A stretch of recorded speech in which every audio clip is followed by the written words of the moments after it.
আসুন, যেহেতু আমরা বলি যে আমরা আমাদের সকল ক্ষমতার উৎস জনগণ, যদি সত্যি আমরা এটা বিশ্বাস করে থাকি তাহলে আমাদেরকে সেভাবেই আজকে থেকে চলতে হবে। বিশ্বাস করুন, সকল ক্ষমতার উৎস জনগণ, এই কথা বলা হারাম, এ কথা বিশ্বাস করা কবিরা গুনাহ। সকল ক্ষমতার উৎস জনগণ, এই কথা আপনাদের বলে ওই সব ধুরন্ধর রাজনীতিবিদরা আপনাদের ভোট নেওয়ার জন্য আপনাদেরকে পাম দিয়ে ডানলপ টায়ার বানায়।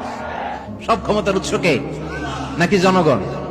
আমরা কিন্তু এটাই শিখি, এদেশে আমাদেরকে রাষ্ট্রীয় ভাবে শিখানো হয়, এটা রাষ্ট্রীয় কুফরি।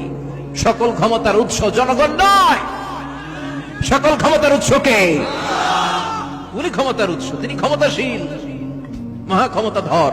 সারা দেশে যারা এই বিশ্বাসে আছেন ক্ষমতার উৎস জনগণ, আপনার নামাজ, রোজা, হজ, দান, সাদগা সব মাঠে মারা যাচ্ছে। যারা বিশ্বাস করেন ক্ষমতার উৎস জনগণ, তারা এই বিশ্বাস থেকে বেরিয়ে আসেন, নয়তো আপনি মুশরিক হয়ে মারা যাচ্ছেন।